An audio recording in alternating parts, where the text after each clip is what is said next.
n'abasigadde bakansala ba Kampala Capital City Authority Lukwago mukulu nkwetaga ku video eno Mayor Lukwago nkwetaga ku video eno neetaga bakansala ba Kampala Capital Authority mbetaga ku video eno mutuleko bulungi nnyo video gyendeese sinyangu omutima omunafu tera weetoolemu onoddo oluvannyuma then tuleka tugende maaso ne video nga bulijjo nsooka ngenda kuyisa obulango bubiri omulango obulala bubiri tusimbule video obulango bwaliro kakasooka kaakano akalanga kasooka kategeeza nti People Power Nation Platform UK demonstration Uganda High Commission London UK on 22nd August 2025 at 11 a.m. up to 4:30 p.m. UK time. Free all the remaining political prisoners, the 18 political prisoners in Uganda, stop human rights violation and ending corruption. Akalanka katukusibwako ba comrade abakulembeze ba National Platform mu ggwanga lya Bungereza bakutegeeza tegera kubira kwekalakasa which eno yennyini ngenda kuzomeza 22 omwezi ogw'omunana omwaka 2025 mbeere mwenda bana Uganda abali mu ggwanga lya Bungereza temusubwa okubeerayo. Alright, kano era kaba comrade bali mu ggwanga lya Bungereza bakutegeeza Uganda UK Women's Fundraising Pate Bash bakutegeeza Uganda UK Community Women's Fundraising Pate Bash music entrance free of charge 30th of August 2025 food drinks open at 5 p.m. up to 12 a.m. UK time address 159 Mile End Road Bethel Green London E1 4AQ. Come have a family fun day out in East London. For inquiries, you'll call the organizer. Kekana karango kabambi njagaddo kayisaawo then bali kebategere nabo mbalowoozaako nnyo. Kati bwetumalaawo ku bulango njagala kutwala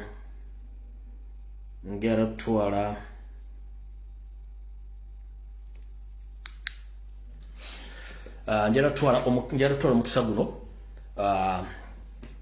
okunyolera awamu ne aboluganda bakola emikwano abamukyala Sarah Victoria omukyala olubambi yafidde mu ggwanga lya Canada naye nga ali awangaliddeko ke Bungereza ate nga abadde wankyukakyuka abadde agalanye ensi ye njala otwala okunyolera obuhango wamu eri famire n'abaana b'omugenzi ono Victoria Sarah first abadde awangalya mu ggwanga lya Canada naye nga ate yasooka kubeera Bungereza kitalonyo ddala okufiirwa maama wammwe senga wammwe muganda wammwe okusingira ddala comrade Paul oba Haj muganda wange naali mu Bungereza nti kitalonyo ddala muganda wange mukama akugumye abaana b'omugenzi ab'enganda bakola emikwano kitalonyo ekyokufiirwa mwannyina mwono ffenna lyekowo enjawulo yabudde omukyala yono abantu b'Obungereza mwenna mubadde mumanyi n'abantu bawangalira Canada omukyala Sarah Victoria Forest Bambi eyavudde mu bulamu bw'ensi eno mu nnaku nga 2 mabega mukama yamujjuludde y'ensonga lwaki nti ffenna tulina okuba nga twebererawo mu ngeri yonna esoboka.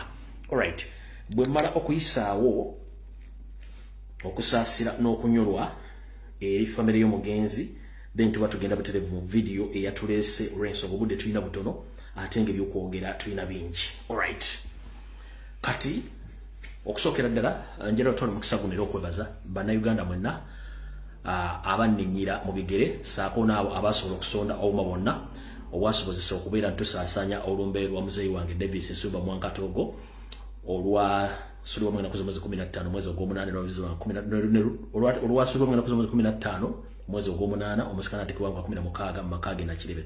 So abantu b'e Nakirebe, abantu b'e Kaggaba, abantu b'okumukaaga Ekyengera, abantu b'e Busega, abantu b'e Wakolokolo Kurena Kawuka, abantu b'omundeba mu Kampala mwenna abaluganda bakwenda mikwano mwenna bannabyabufuzi abasobola okubeerayo mwebaliyo baleddala okuba nti mwasibula mukwano gwammwe mu ngeri y'ekitiibwa temujjanga okwo. Kale bwe mba mmaze okuba mmala beebaza kati njala tugende mu video eyatuleese. Video eyatuleese tugenda gitandika tutya? Alright, video eyatuleese ngenda kusooka mpisewo security alert zigenda kubeera 2 bwe mmalo ziyisaawo then tuleka tusimbule kyembadde ndabidde mu mpitire Ssaalonga Mulenge ejja wasanya Kalu Charles Peter Mayiga mumpitire Saloga Mulenge ejja wasanya ka Charles Peter Mayiga mumpitire abataka ab'ebikukujju abataka Museveni bewe ettaka Emmengo nabo wane sente mbampitire nabo balina project gye batambuza mubampitire abataka b'Emmengo ab'ebikukujju ab'ensowole Museveni bewe ettaka Emmengo nabo beetaaga kuno netulya kutisembula video. Alright, kansoke mala kuyisa security alert eno. Security alert eruwa kanjiisa obulungi nnyo then tulyoka tugende maaso n'ebintu ebiri. Security alert ngenda kuddayo ku kitongole ekiwandiisa endagamuntu mu ggwanga ekyannira. Bakomredi mwenda gye muli mu nsi yonna gye mutudde mbalamusiza kansoke mbiri bulungi. Okwerinda sibuti ensanafu etambula egaludde. Nzize mbalabula ebiseera ebisinga abamu ne mu mweso gwa nagamba nga temutegeera nsonga zino. Ngenda bagamba fo kwogera ku mitimbagano balabula. Temuga tetulina byakola bikola tubirina wabula tubalabula olw'ensonga temumanyi obutamanya bungi nnyo mu Uganda ate nga mu kkooti baga nti butamanya tebukogisaako musango. Museveni waatusa akimanyi nti mission ye tugirinyeemu kati alina spy network gy'akozesa mu nsi yonna era ng'akozesa ebitongole bye ng'ekyanira okubajjako bakuŋŋaanyako eboogerako. Mwe abaganda baffe abadde mu United Emirates abagenzi okawandiisa abagenzi muli badde bwe mulina right wabula mulina okubeera nnyo security conscious lwaki baba bajjako details zammwe. Nyongera okugamba nti bw'ova mu Uganda n'ogenda mu nsi gy'olimu eyo ennamba gye bakuwa nga gye bayita Emirates ID number. Emirates ID number enamba ebeera wakati wo kyama kyo ne government ya United Arab Emirates. Teri muntu yenna gwe tuyita ow'okusatu ateekeddwa okumanya Emirates ID yo. Eno message njogira njibuulira ng'eri jeno muna Uganda yenna gy'oli. Bw'ogenda mu nsi gy'olimu ne bakuwa ennamba ng'ennamba yeekulaga obutuuze bwo oba okubeerawo ko mu nsi eyo nga y'ennamba gy'okozesa ekulaga nti oli mu nsi eyo ebeera secret number between you and that country. You are not supposed to give out that number.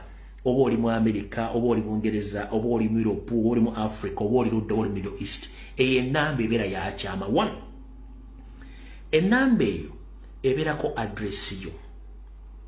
Ennamba eyo ebeerako omulimu gwo.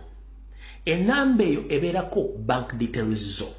Ennamba ebeerako ebintu byonna bikwatako. Kati bw'ogiwaayo kitegeeza baba kutegedde.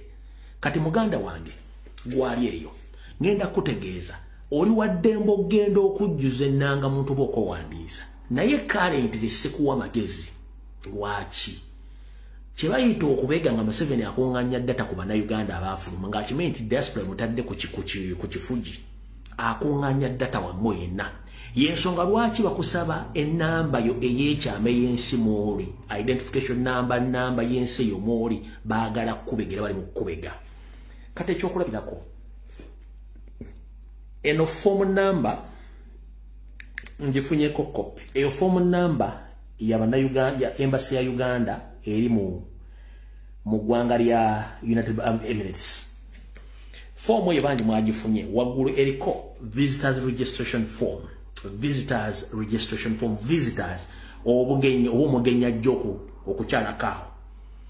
Kati wulira information olwokukakasa nti bakubega bakugamba baagala personal details, first name, surname, passport number. Passport number. Bweva ku passport number ne bakusaba Emirates ID. Emirates ID eyo namba yonga gwe ne government ye Dubai. Bwe bakusaba passport number ne Emirates ID babafunye details zo. Bwe bavuddawo ne bakusaba enamba ye y'essimu. Ne bakusaba address mu UAE. Ne bakusaba next of kin. Ne bakusaba next of kin akudira mbigire. Ne bakusaba next of kin amanya ge enamba ye address. Kati gwe tulaba nti yo spy network abakolektingako data. Ne bannayuganda bamutegeera lunaku ki? Tuluwanye namwe obbazo okusa. Tubasomesezza ebintu bino muganyo bitegeera. Bakugambye signature date. Eno did kasitowayo information yonna kiba kitegeeza bakumaze okutegeera in and out. kyangu nnyo okuba nti oli bloga oli government critique ng'oli mu nsi yonna gy'oli kasita bafuna details zino baba kutegedde buli wamu basobola okutuusa obulabi ku famire yo basobola okumanya biki by'okusena emekazi olya ku account mu Uganda kubanga bakozesa neni namba yo oba Emirates ID oba ene namba gy'olina mu nsi yonna ne bategeera details zo basobola okufuna kubanga temwagala kutegeera njikuddemu information gye bacollectinze ku baana ba Dubai ulira personal details first name surname passport number ne bakusaba Emirates ID nkugambye Emirates ID enamba yo eri wakati wone gwanga lyolimu teyetaaga mu third party waliwo nkubira munansonyiwa enamba yo teyetaaga mu third party kati third party atute information ekwatagana ku Emirates ID yo they can tamper with that number ne bakolagana government abali mu government batandika ku distracting oba ku disorganizing bikwatako mukozesa obwongo oyinza okuba tonjagala but nkuwa information egenda okusekiwalinga tuli under captivity tuli under occupation mu under occupation balina okufuna data akwata ku bannansi bennyini bannannyini nsi nengeri gye bagenda bakontrolingamu nengeri gye bagenda basaanyaawo muganya okutegera okozesa obwongo bwammwe kati bamaze okusaba byonna bakusabye ne telephone number y'ensi mwoli ne bakusaba address woli ne bakugamba bagala next of kin in fact oba ofudde oba omuntu wakolera ebintu e Uganda oba toliiwo ne bakugaba etaaga amanyage enamba y'essimu ne address mu Uganda kati babegge gwe basinga kubegaani please bana Uganda mwenna bali mu diaspora bwanga wayingira ensi eyo n'ofuna enamba nga yansi eyo toyina kye weetaaza ndaga muntu mbagamba bino bacollectinga bali mu collectinga data go bagenda okusaba mu converting mukozese mu kulonda mwenyigidde mu kukyusa eggwanga lyammwe nga balitwala nga bakozesa data mmwe yennyini akaluke tugendamu already information nira gwekuŋŋaanya ye information Uganda Electoral Commission gwegenda okukozesa okulondesa mu 7 muganja okukozesa obwongo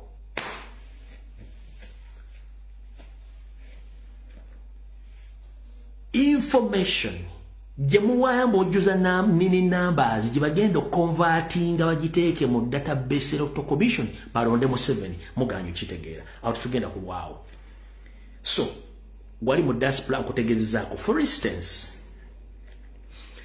nafunyeko ka copy akendaga muntu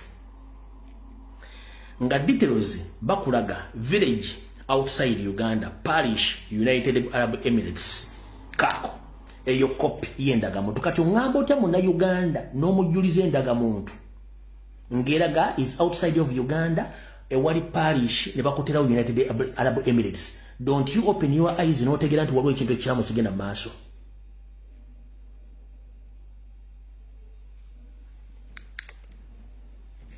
sigenda balwako ye security alert yesooka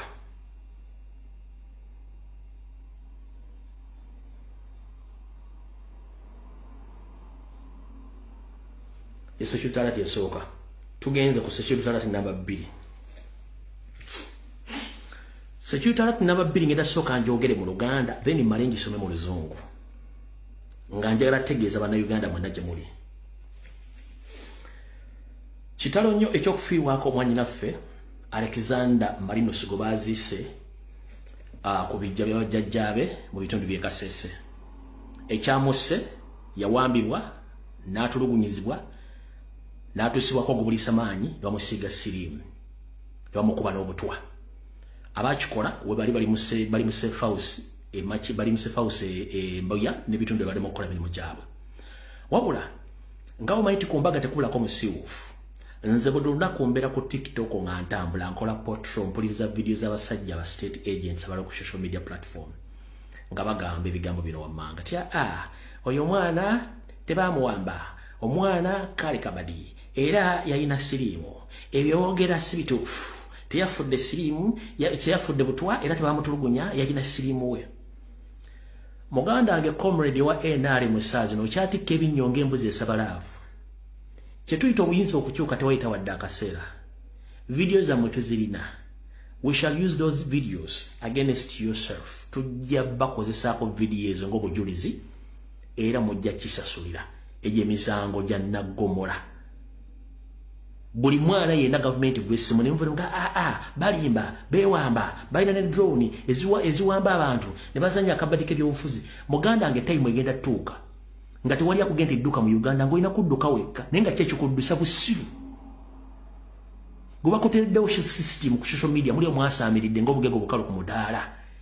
Temumanyi kigenda mu maaso mu ggwanga bali mu kutta mu kuwamba bantu. Musimanye era yabadde ne sirimu gowa musiiga. Eyajja na confessing nga goyina guts olaba basiyaga. Ne mwegana okubasiyaga. Naye omukazi najja nayemirira mu public naga nti natochalingiwa na wambibwa ono ABC yantuusako bulisa maanyi ne bankola kino. Nojja n'ogamba go diffusing information. Babulaza information zonna tuzina video zonna ku TikTok. Zonna tuzirina. Buli muntu yakikola ojja kukyejjusa ng'obudde bugenze. Awo tuleme kulwawo. Kati kansoke mpisewo kano mu Luganda then ndio kumbasomera sekyutala njagala international community etegeere. Bannayuganda mwenna abaagala enkyukakyuka n'abo abibuzaabuza nga bafuka banaaba nti baagala enkyukakyuka naye nga basinga okulumibwa buno obubaka bwammwe. Waliwo ekitta abantu ekigenda mu Uganda kye tuyita silent ethnic cleansing nga kikolebwa ebitongole ebyokwerinda ebitulugunya omuli Chiefness of Military Intelligence oba kibayita DS kati omuli ISO omuli SFC omuli ne police n'amagye mu bitundu ebyenjawulo mu Uganda nga n'ebikolobero bino bikolebwa mu bizimbe ebiri mu Kampala mwennyini Entebbe mu mukono wa Kiso nga biduumirwa Christopher Damulira abakulira ISO abakulira Semwayi ne Muhoozi Kanyerugaba bakola ebikolobero bino era bakwata abaana baffe babatwale babateeka mu basement wansi ne batulugunya saako n'abasirikale abategendera ku biragiro bye babatulugunya wabula bwe tuvaayo okwogera ensonga zino International Human Rights Uganda Human Rights n'ebitongole bijja ne bigenda ati bigende bikebere abali ku social media boogera ki mpapula za muli boogera ki national platform yogera ki ebitongole bino bwe bitegeeza omanye kizibu ky'ebitongole bino mu mateeka balina okutegeeza ebitongole ebyo nti tujja kukebera ebifo byammwe okusinziira ku kiki ekiri mu public abantu okwemulugunya. Kati ebitongole bino ensobi gye bikola kwe kutegeeza ekitongole kya Semwayi n'ekya ISO oba ekya SFC nti tujja okukebera mu mateeka matuufu. Yes, balina obayinfoominga naye nde normal sense bw'oinfoominga omuntu tujja kukebera okusinziira ku byogero ku social media oba ku mawulire. Naye yeetegeka n'ashiftinga abantu ababonaabona n'abajja mu bitundu omugendo basanga n'abatwala mu bitundu ebirala. So yensobi International Human Rights Commission ne UN ne Uganda Human Rights Commission gye mukola to inform those people that you are coming to investigate. That is a big mistake. You shouldn't inform those people that you are coming to do investigations about the allegations of torture and kidnapping. You should just invade. Don't inform anyone. Please just invade the CMYD offices, the police headquarters, the SFC barracks in what? On Entebbe Road. You just go there, you don't inform them, then you will get the right information. But right now, the moment you inform them that that we are coming, they are going to clean and to transfer all the tortured people from different areas for themselves to keep themselves clean. That's what I can say right now. So, nchibategeza mukitegere bulungi nnyo abantu bategeza kati njagala kusoma message eno ngevira ddala muli munda bagitegere gena kwera mu Luzungu eno security alert. So njagala gitegera njagala gisoma bwete era njagala ensetegere bulungi nnyo. And this message is directed to all international embassies which are designated in Uganda, including the American Embassy, the British Embassy, the Canadian Embassy, the European Commission or the European Union, and the British government or the British Embassy in Kampala, and other international dignitaries who reside in Uganda. UN as well, and other human rights defenders. I'm by names of Rembri Fred, Ugandan based here in Turkey. I'm here to give you the right information and what is taking place in CMY and the other safe houses in Uganda, which you can't even get the information because the only mistake you make is to inform those people that you are coming to do investigation. That is wrong. You just need to invade without informing them. The moment you inform them, then they are going to clean up their messes. So this is the message. As we speak right now, A UN team for human rights will inspect the lawful custodies of the UPDF among selected military units. Those military units including the Defense Intelligence and Security, the Mountain Division, the Military Police Headquarters, the 1st Infantry Division, the 3rd Infantry Division, the 4th Infantry Division, the 5th Division, and others. I want to clearly inform the United Nations team and the Ugandans that whenever the inspection of UPDF detention facilities is made, in the inspection team is always expected to visit the safe houses basements at CMY headquarters, EISO headquarters, SFC headquarters, Kalangala safe houses managed by Kano Kaka, the former ISO boss. Nabagamba recently nti buli muntu yenna eyali akola ne Museveni nga Munyarwanda akyali mu service. Have you heard that Kaka is the one who controls and manage the Kalangala torture chambers? Kaka bagenda oyo Munyarwanda ine nyinde mulinga ekifunduka ky'olubogo yakyaddukanya safe house ye Kalangala gye batematema abane baba wagonya ne zibalya oyo Kaka bagenda mumuloza nti yavaamu mwali era abaana bafe babula ne babulya ddala babatwala Kalangala ewa Kaka bagenda eyo safe house yali ekwazaganya so bine banne abatematemanga abane bafe baba wagonya tugenda mu maaso nkyaba information. The Kalangala safe house managed by Kano Kaka, former ISO boss, Chengera safe houses, and many others. I want to inform the team that the safe houses basement at CMY headquarters are located and operated on the last block of CMY of the entry. So the UN and the international community, don't waste your time by visiting CMY without do the due diligence of inspecting all the buildings at the CMY, even if the administration block, but mainly in the basement, because all those structures, they have basements where Ugandans are tortured and killed on a daily basis. So if you come and visit offices and some detention centers, that is wrong. You need to check the basements of those structures in CMY, in Buya, and other government safe houses across the country to get the mass. This is the block where JAT operates, where the detained innocent Congolese, after grabbing their gold, NUP supporters and many people wanted by the state. I wish also to inform the team, Ugandans, that the human rights activist attached to the CMY/UPDF is identified as Mona Lisa Noe. Mona Lisa Noe, who served in that position for over 20 years or to over 25 years, and he sits at CMY headquarters in Mbuya. She is aware of the basements all over, but whenever the human rights team of UN or AU delegates contest to visit this lady is often on the guard.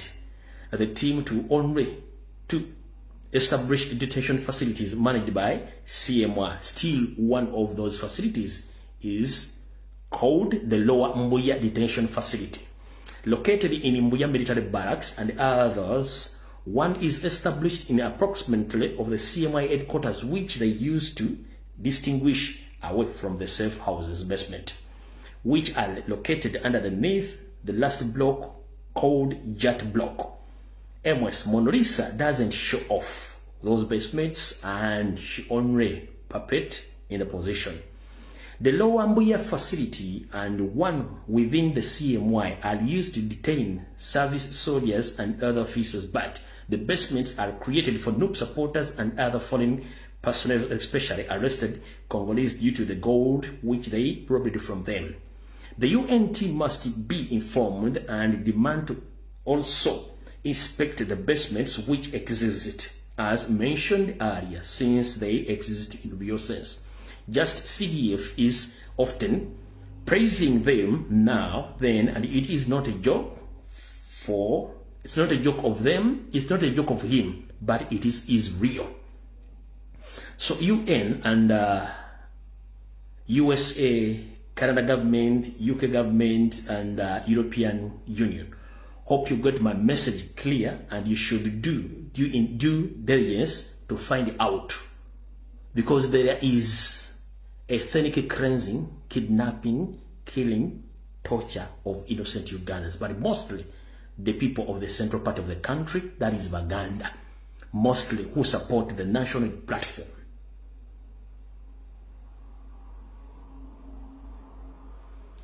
Ebadde security alert eyokubiri. Wabula kino mugenda kubeera surprised nnyo.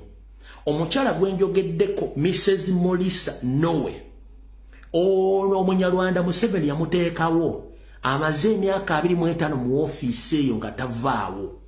Ono Monolisa Nowe ye mukyala gwomu ku bakyala batandikawo okutandika okubeerawo nga kalabirizi oba omulabirizi nti singa ajja ebitongole bwe biti yalina obbiwa okuguidance okutambula okulaba bikibi baba baagala naye nga tabatwala mu bifo ebituufu.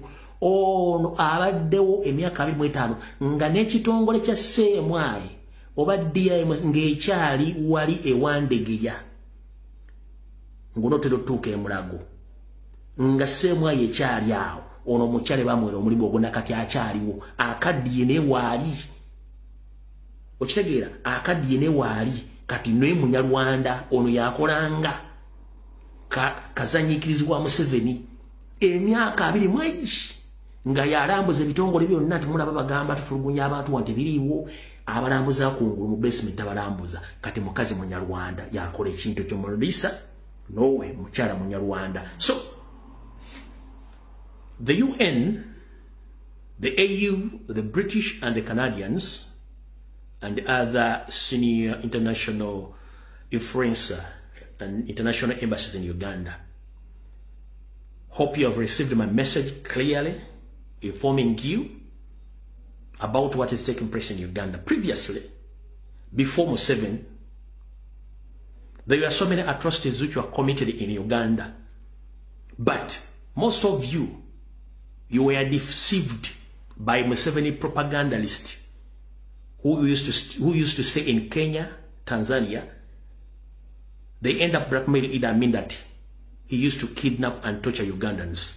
But publicly, Museveni was the one behind all those atrocities to blackmail the late Idi Amin Dada. As we speak right now, whatever they say about Idi Amin Dada is more or less than what Museveni is doing right now. So please wake up, help Ugandans before it's too late. Hope each and every person, you had my information and you witnessed what happened in Rwanda during the 1994 genocide. The organizers, the funders, the masterminders of that genocide is Museveni himself. By the way, you might think that the genocide started in Rwanda. No, the genocide occurred in Uganda in 1980s up to 1986, and Museveni himself is the one who led that genocide, which claimed almost 1.5 million Ugandans, but mostly Baganda, in Royal Triangle. So don't be fooled.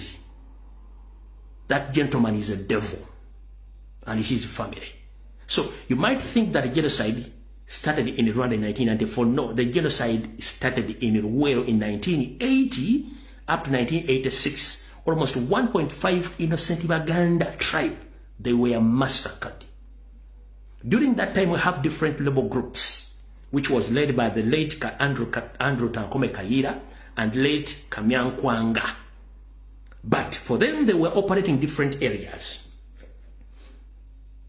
Comrade Kaira was operating in the areas of Mokono, as well Comrade Kamyankwanga was operating in the areas of Kampala, Mpigi, and other areas, where we didn't get any kind of ethnic cleansing or mass killings. But where Museveni operated in the Ruwero Triangle, that's where the genocide happened. So find out. Is it the security alert? Munansonyiwa okwogera ensonga zino nga nzogedde mu lufuutifuuti olw'ensonga gyali abantu bano bategere message eno kye tulimu olwaleero kiba planning okukola olwaleero nga tugenda mu kalulu akaddako. manyi video bagala jijja buli kimba kikole naye enseraba Lawrence eyo security alert ewedde tugendagenda mu video yatwese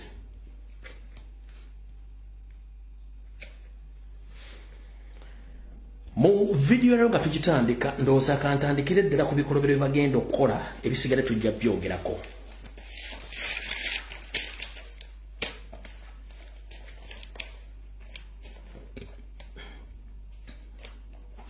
eksokera ddala tebakulya ssente era temugenda mu diversion za Chosen Becky bawe ne Baramba Rugahara nkiddamu temugenda mu diversion za Chosen Becky ne bawe ne Baramba Rugahara ekyo temukiddamu kiveeko bakomredi wenda bali mu nkyukakyuka you don't tumanyi state operating twabagambye bawe mupya nabagamba bawe mupya mutabani w'omu ku balwanyi abalwana M7 mu lutalo lw'eruwera omuyita Sseddunga so byonna bibakola mu kitegere nti mabega wali omukono omunene ebyalavuyo tebitukwatako nabagambye na predicting mpaka mu gwa mukaaga next year bwe kiba mmoja kitegeera naye ekikulu kiri nti muve mu diversion z'abana abantu lwaki kambagambe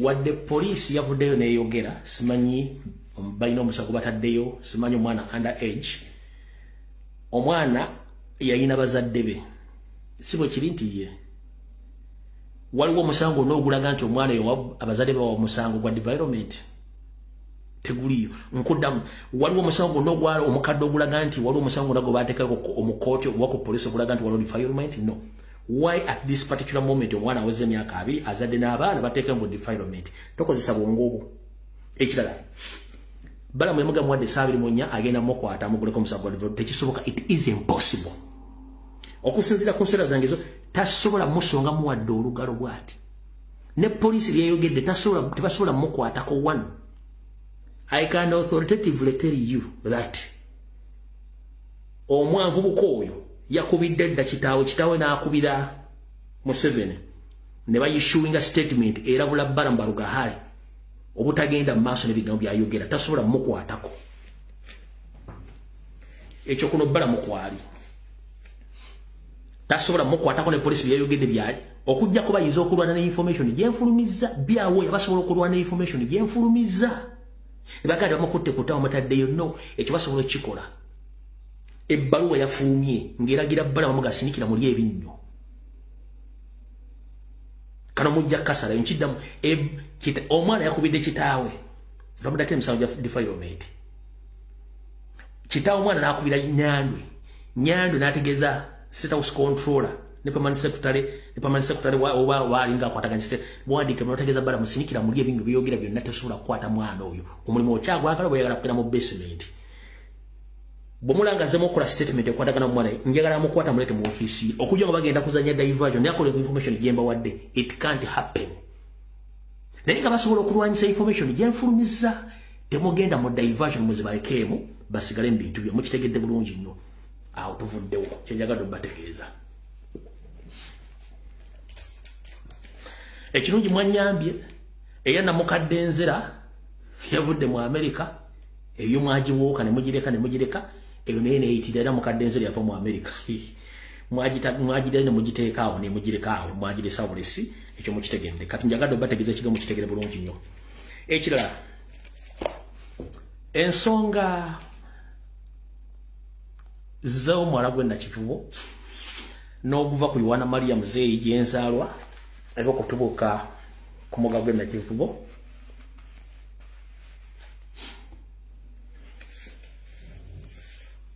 kansoke mala okukola statement eno clearly mumpulirize bulungi nnyo kamalina okukakkana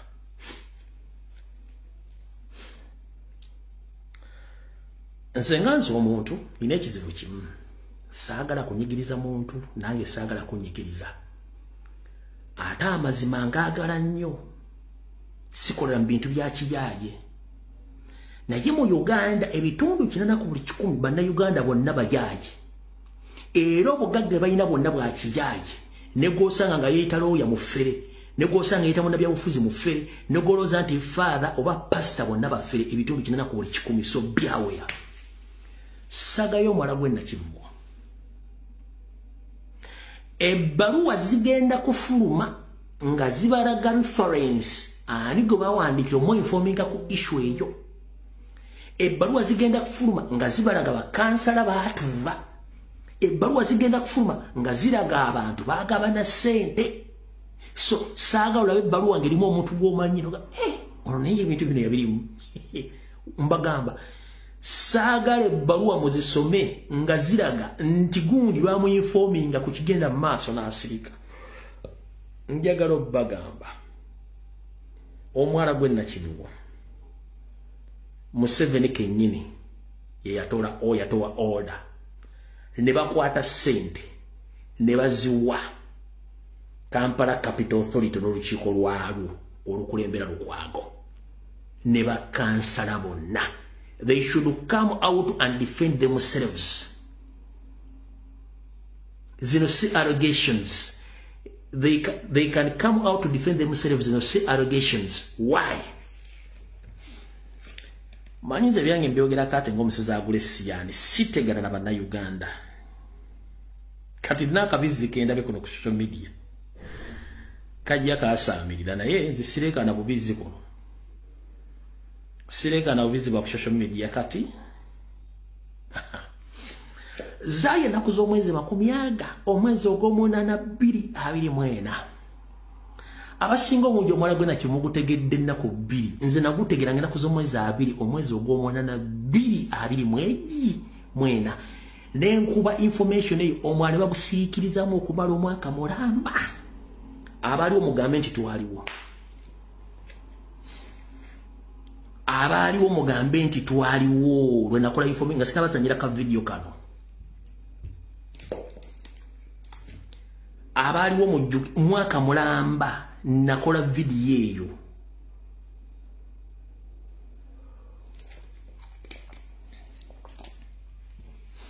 Kaira Kelvin agamba yaliwo nga sinazanya video nga reference. Kati mwabagula byejo nti bagututte bagutemete nze nagula badda emyezi 10. Ndaya molege Uganda gawandika era omwala bagabye wano ku LBS fetwa twagogera dda. Kati wulira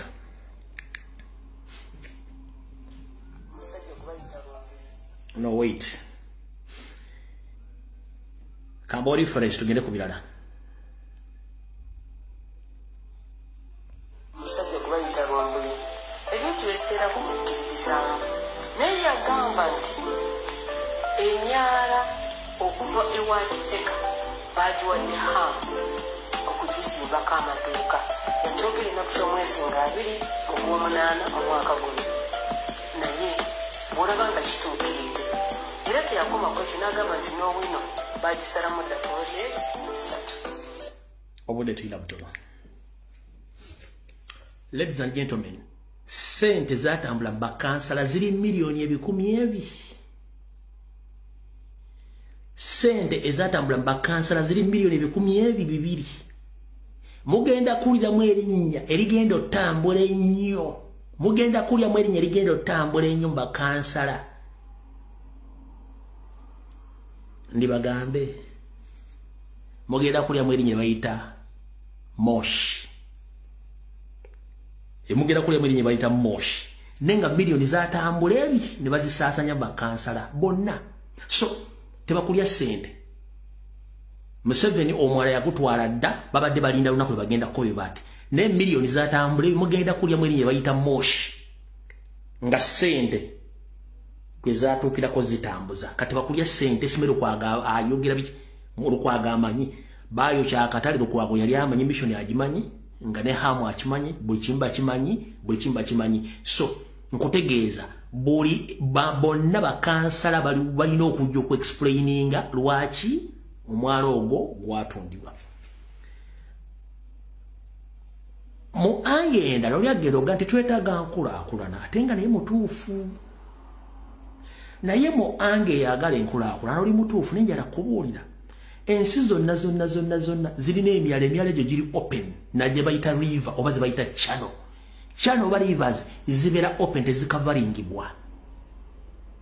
Ekyo ne mu mateeka gannema kimanyikiddwa ne mu nsi yonna channel oba rivers ezo small rivers ziyita mu kisite tezibera covered.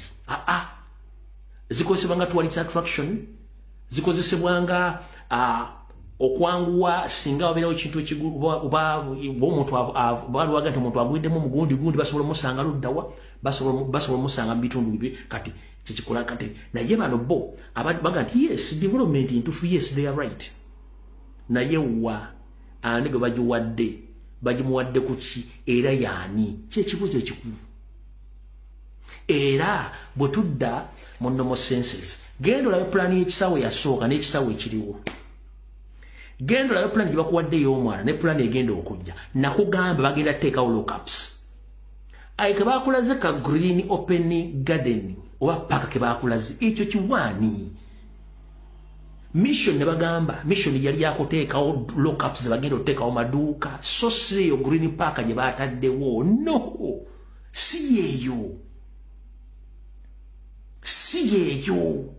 genda olabe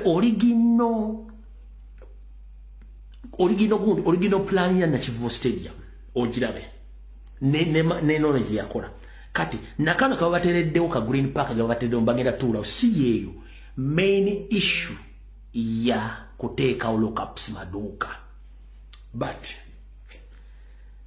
mu nsi ezaakulaakulana enguudo bakola mulira enguudo ziri ndibuga enguudo zibeeranga zinnyo kati bwoddira omwala gwe Nakivubo n'oguzimbako n'oguteekako lockups kitegeeza singa omukikoze nga kigenda kubeera open abantu bagenda tambule basobola okukubirawo laale abantu okugabalingirawo it's okay niyo teekawo lockups ekyo kibi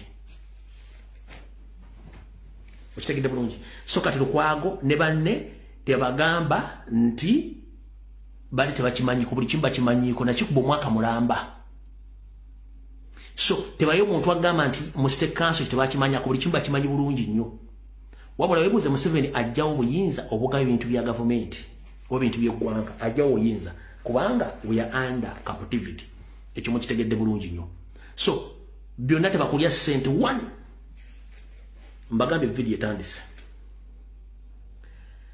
Mr. President Robert Kyagulanyi Ssentamu General Secretary Louis Rwongoya akakiiko akalonda abagenda okwesimba buno baka njala bo batuukeko amannya nze Lumbuye njagala nnyo ebintu ebiyonjo era ebintu ebirambulukufu ne president byayagala wabula nina okwemulugunya kwange era njagala abantu bakuulye bulungi nnyo Mr. President Obaka njala bukutuukeko abantu bangi bakoze petitions oba okwemulugunya ne baleeta Obaka ku kitebe buli mabo w'akakiiko obu ne butuuke wa Secretary General but unfortunately tebafuna reply oba tebafuna kiddibwamu nga kiri positive buli kimu kisula mu kasero njala kubuuza lwaki Mr. President our orders abali wansi ne badifyinga information oba ne badifyinga orders za president ze yali alagidde ngera kubuuza Secretary General akakiiko akalondeso akasunsula bannayo akalususula bagenda okwesimbawo lwaki president our instructions oba order oba executive order n'agamba nti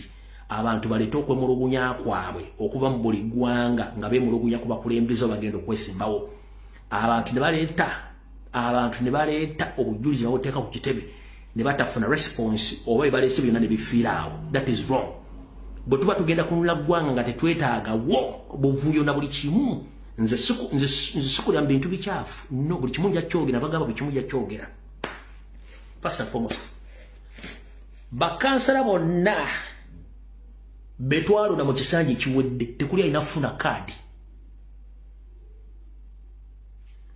abenyigira mu kuwaayo omwana gwe Nakivubo tekubaako n'omu yeesembeza bw'afuna kaadi ab'erubaga ab'emakindi ab'ekibwa kiso tebagiza ne bafuna kaadi nakino kankyogere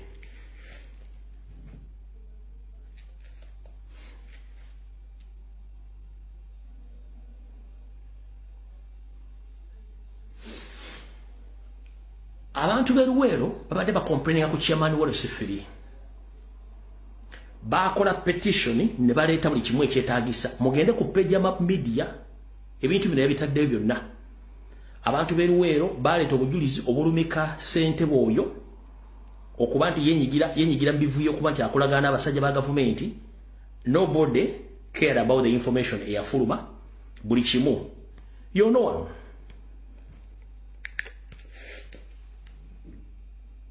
Yo yao.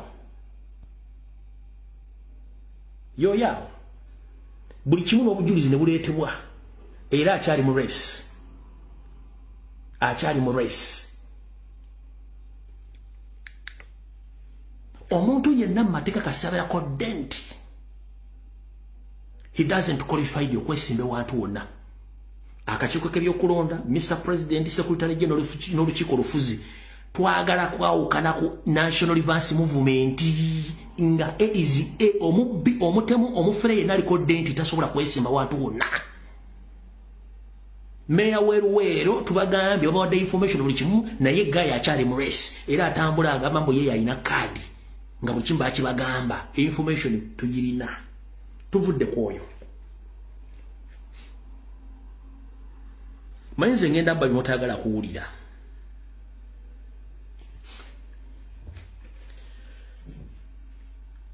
Nakubana akasajja kenansa na manya ngerabidde. Akaja ne kakola commotion ne kaletawo ekimotoka ne kechangira ku kitebe nga kagala kukola ofujjo ne nkogerako. Ne kavaayo ne kechanga alumbuye yani wachi nkono ne linnya. Kiche kyavaayo. Era nenga afuna kadi nga muga nti kisayogera. Ekyalo kibagambye kati kambadde muno olwaleero. Nabagamba sina mukwano gwange ng'oli mu kyamu. Abamanyi nti omanyi lumbuye mumanyi bulungi lumbuye takolagana bantu bakyamu. Nina information wano n'obujulizi obulumika omu ku bakandidate wadde yasonda ssente awo oba omuntu yenna avuganya. Omwami ono bawandika n'ebbaluwa nejja ku kitebe ne baleeta n'obujulizi obulaga nti omwami ono si mulongoofu. Naye era response yavaayo tiyali kkiriya. Obujulizi buno bulumika omukulu gwe bayita Nkerettanyi. Abasinga obungi mumanyi. Ndowooza y'ono. Manya bamugenda kuvaayo mulumbe kubanga akutegeerako mulumu kubeera kutono. Omukulu oyo Nkerettanyi. Omukulu oyo musooke mujje mu race. Adde yatereeza ebizibu bye. Si mulungi. 1. Aliko emisango egyamugulwako nga ne police file kweziri. Eziraga nti si mulungi. Alimu obukuluppanya, alimu obufere, n'emivuyo emirala. Obujulizi wano mbuyina file yatuuka dda. Ku kitebe ne mugiteeka wansi. Mukolera ani bwe baleetera information ne mugiteeka wansi. Mukolera baani mwe baleetera information ne mugiteeka wansi nga bantu bakyamu. Babaleetedde emisango, file number, musajja balina emisango ku poliisi, bafere babbi, ne mugaana okuteeka in action oba okuteeka ebikolwa. President yagamba tulina okulongoosa ekibiina kino tuggyemu abantu abatuufu. Abali ku kitebe baleeta information ne mugiteeka wansi nga abantu baleeta information mukolera ani? Mukoleraani. Nkugambye weruwero mufu. Nkugambye ono Nkerettanyi mufu aliko emisango fayiro zizino.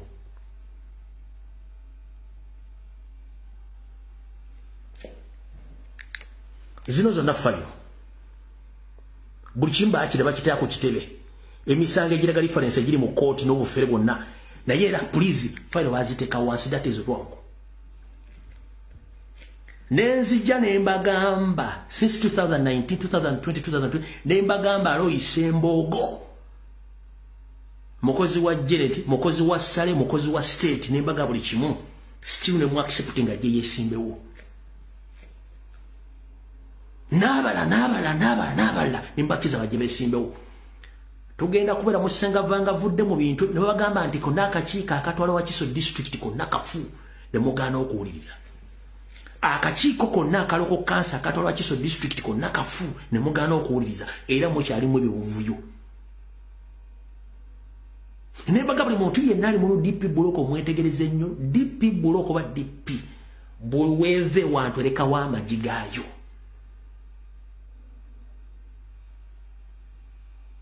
Ompuya bulungi nnyo kati bwe tubaga ebintu bino olumulowooza mukola ki mulowooza tusaaga ffe tetukyaleka n'abantu gwe wenna aliyo ng'olina okwemulugunyaako wandiika mu butongole n'obujulizi obutwale ku kitebe obuweeyo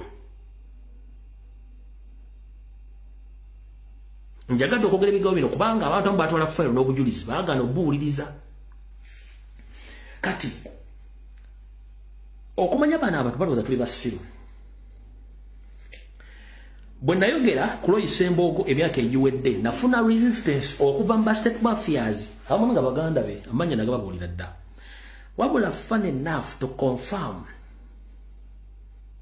bulijjo lye mbagamba nti ba YouTubers basinga obungi bali ku state mpuliriza bulungi nnyo lwate luli awo mbale saara boogera kuneka mboogereko lwate luli awo nga luleese omukulu ono yakonziba n'enviri ne zikonziba manyi baagala nnyo boogerako ba YouTubers naye babuuliza bakola mirimu ki tebalina ate mbeegendereze nnyo babeera nnyo mu bibooziboozi by'okuwemula tasobola kukola statement oba video ng'eyogera ku national matters no tebakola video nga zoogera ku national matters babeera mu mboozi za kuwemula mboozi za kisiru ne bateeka musinde okuba nti balina numbers okukola diversion kati baana ababiri okuli ntambi Franka Ntambi wandinoonyezza emirimu n'okola blaza Franka Ntambi noonya emirimu okole ogwo si mulimu okulyankuzibwa kugenda baleetera obuzibu Franka Ntambi omusajja gw'oyogerako Lois Embogo mumanyi is a state agent ekitegeeza naawe byenjogera bituufu nti mwenna mukolera state kubanga toli candidate you don't preach for change ne munono omulala omuntu yalinga ekitole kya sabbuuni n'enviri zaamukonzibako mwogera ku muntu gwe mutamanyiko gwe muwa hype njagala mutandika okukola video either nga musupportinga nale oba musupportinga change kozi y'abantu byonna ebiri mu kampani mu Uganda temusobola gyogerako wabula muli ku bintu ebitagasa bye mutandise okwogerako nze ne bononjogerako it's okay ekyo twakimanyira but mugende munoonye emirimu kole YouTube si mulimu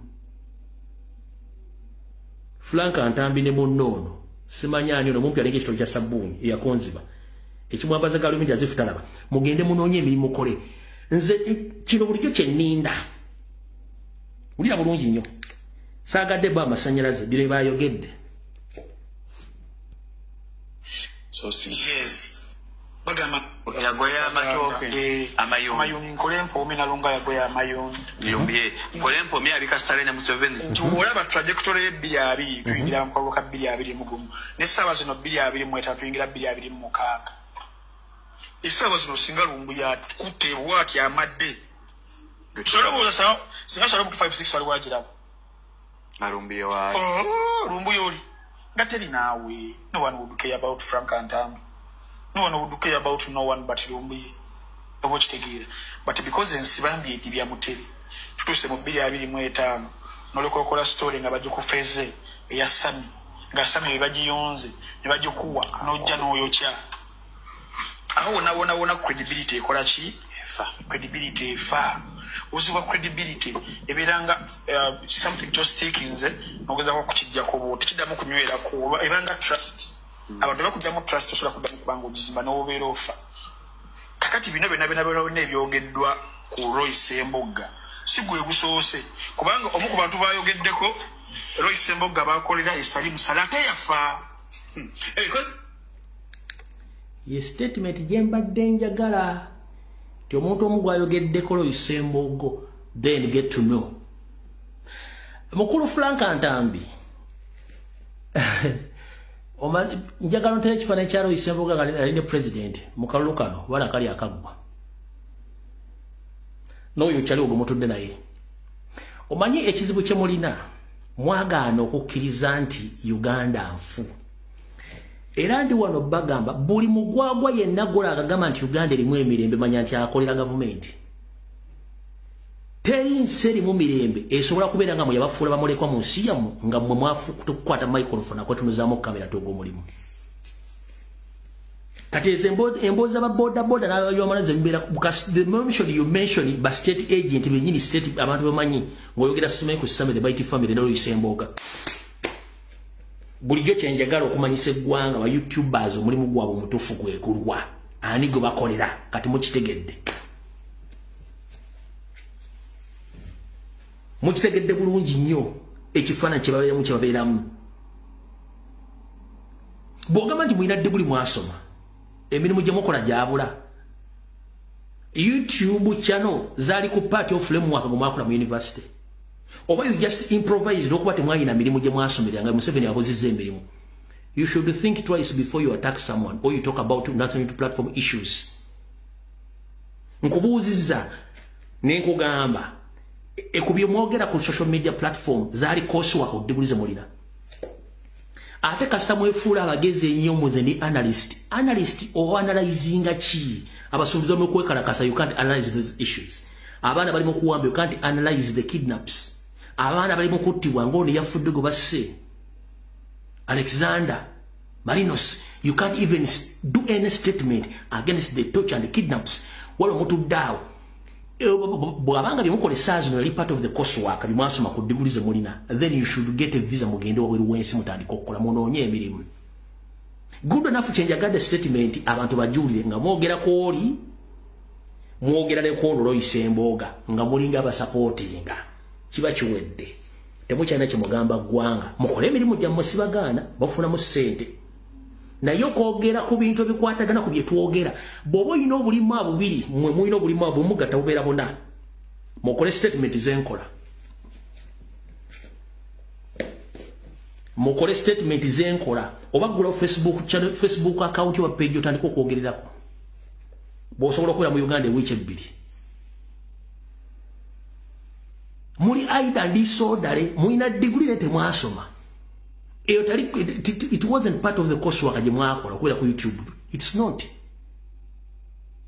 nafulaka musiiwuufu alinganga olubugo lw'omusawo wabula jambo analyst analyzinga ki gwe kennyini teweemanyi. You need to find out who the hell are you teweemanyi n'oyo munno olusimanyi Shalom enviri zaamutinkuukako muddugavu muzibu mumpi alinga ekitole kya sabbuuni bali ku TV babuzaabuza bantu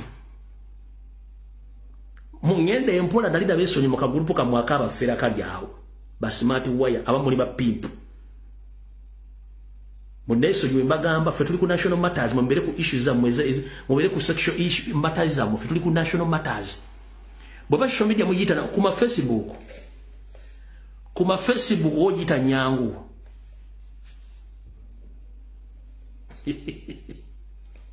sigenda na balu akuna bawudde abonjagadde bategeeza ekintu ekyo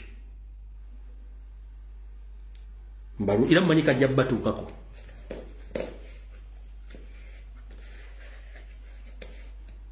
aho tuvuddewo twagala tugende ku nsonga endala ensonga endala yeruwa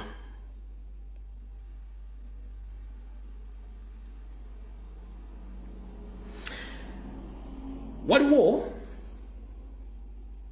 nina omuntu gwengoberedde ebbanga lyonna mutambulira kagere naye tamanyi bannayuganda bawanga lyebungereza omwami ono mumanyi abadde ne ku social media ng'awoza ali mu properties oba ali mu real estate nga agamba nti alina ssente era azimba ebizimbe byebbeeyi mu Kampala nkyamugoberera nina wenjagala omutuusa naye njala mugamba mukulu gwe bayita Haji Bakaluba nkugoberera bulungi nnyo wojja ekigere wenkiza wojja ekigere wenkiza lwenajja lwenakolako akatabo ojja kitegeera nti ensemanyi wabula nze nga sinnakujjayo amawulire gakujjeeyo ate ensi ejja tutegeera gwani omuntu yasomako nga bwoga nti wasomako oli intelligent era olina ssente omanyi n'amateeka abeerako ebungereza ekintu kye bayita etteeka oba okimanyi and you have to follow procedures in case waliwo complaint yonna bw'ogamba nti obeera ku social media oba okwoyogera n'abantu nga iwa influencer n'ogamba nti bakuteekamu kamera teri muntu akola kintu kituufu atakkiriza kamera teriyo muntu akola kintu kituufu nga takkiriza kamera omwami ono agamba ali mulio estate yabeerako ebungereza mbwe era azimba ebizimba alina ssente epya neekadde ezo ssente zeto zitukwatako bati twetaaga bwerufu bw'obanga tolina mukolo mulala kkiriza ensi etegeere gwani naye nkutambulizaako nkutambulizako kamera zange abatalabe bino mu birabe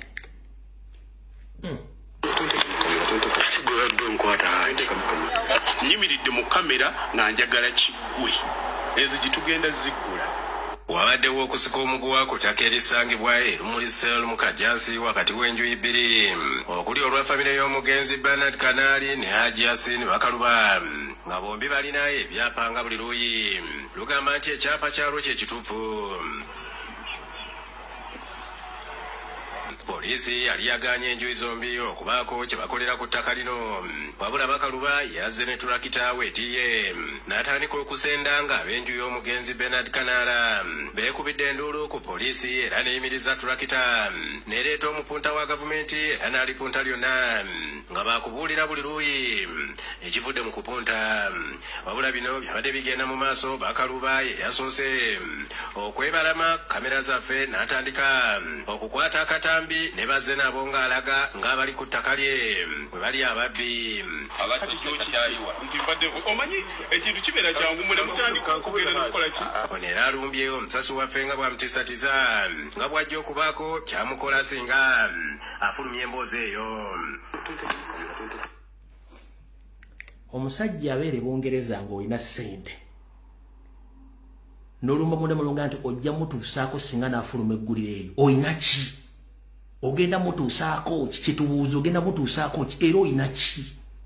Gw'obuyinza omuntu yagamba nti wasoma wabeerako e Bungereza omunne wabeera Bungereza emyaka egi aba amanya amateeka abeera mwerufu kubanga mu nsi ezo basooka kusomesa bwerufu.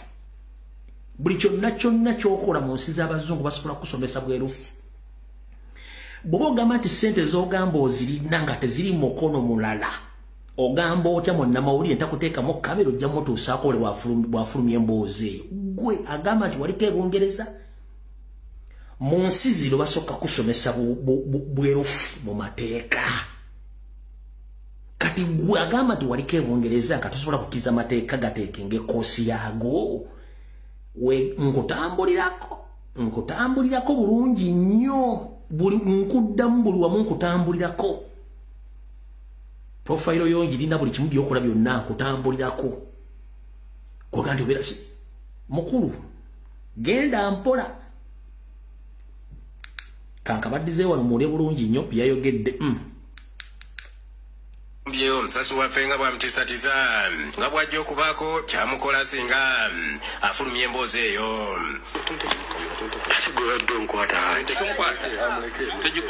nyimiridde mu kamera nga njagala kiggwe ezigitugenda ziggula.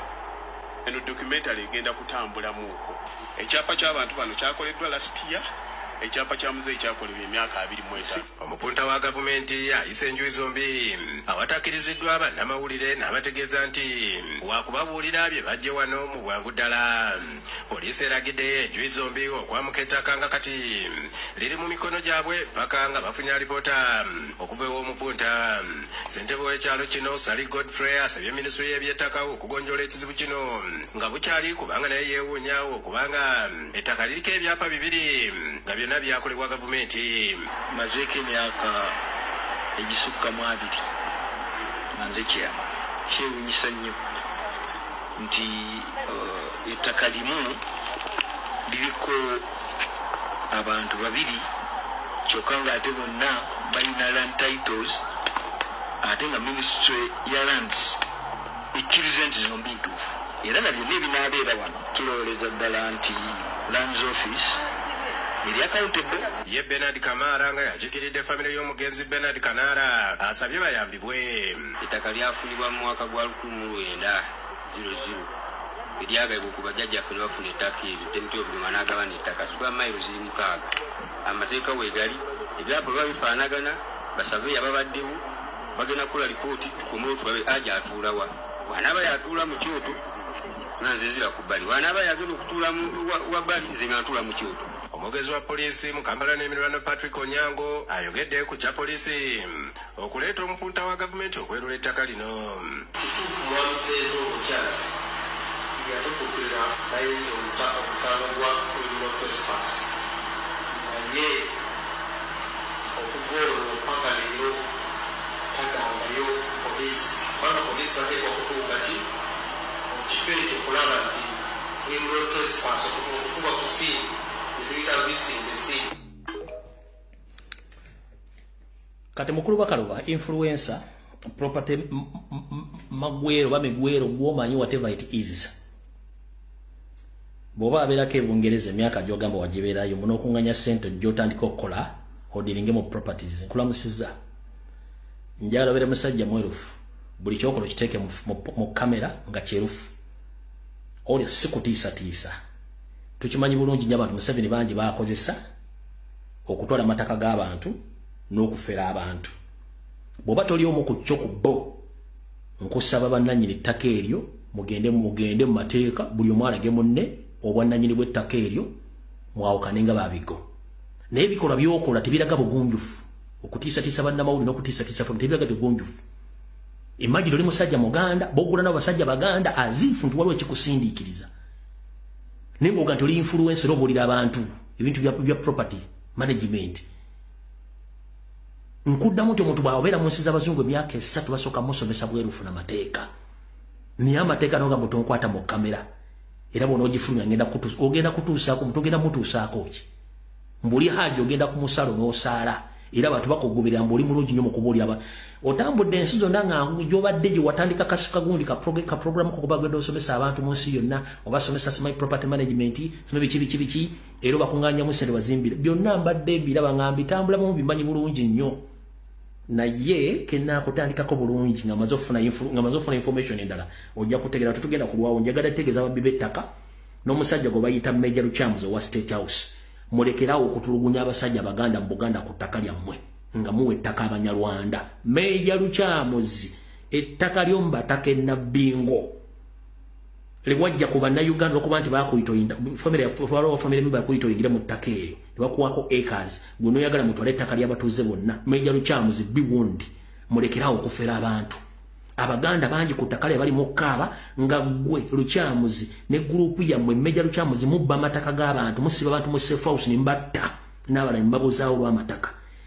Obudde bugenda tuuka nga temukyalina mugenda kwekwa ate amazzi gakulukuta gigaali gakulukutidde mu ttaka lya Buganda mu Abaganda obudde bugenda kujja nga temulina gwe mugenda kubagamba nti abasonyiwe awo tuvuddewo. Tugenze ku nsonga endala.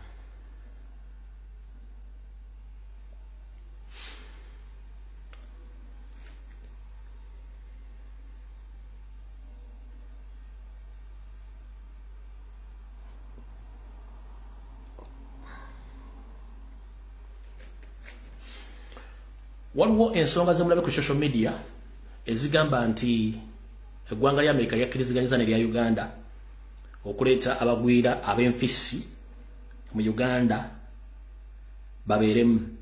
Ensonga ezo nzitambuddeko ebitundu 6 ku buli 100 sinnaziggusa wabula badde bangobera ku social media nabagamba nti ensonga z'okujja abanoonyiboobubudamu mu ggwanga lya Bungereza Government ya Rwanda yazisookamu diru neeyiga. Eggwanga lya Rwanda lyenyigira mu kwagala okujja bagwira mu ggwanga lya Isirayiri diru neeyiga. Eggwanga lya Rwanda lyagala okujja abagwira mu Netherlands diru neeyiga. Eggwanga lya Rwanda lirabyewaako nga likkiriziganyiza na Amerika okuleeta abagwira mu ggwanga lya Rwanda diru tetwategedde waji yakomye. Naye nga abagwira bonna bajja mu Rwanda bakomekkereza bazeewa bazze mu Uganda nkiddamu. Abanyarwanda bennyini mu Rwanda tebaagalayo bakomekkereza bali Uganda. Kati gwolete abagwira obateeke mu Rwanda bakomekkereze mu Uganda. Soka weebuuze Uganda yayingidde etya mu ddiiru eno Rwanda eri luddawa?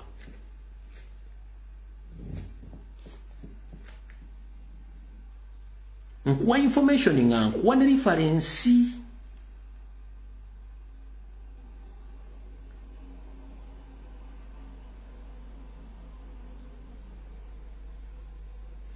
While President Donald Trump escalates trade tensions with Africa, he is simultaneously striking migration deals with African nations to deport US migrants.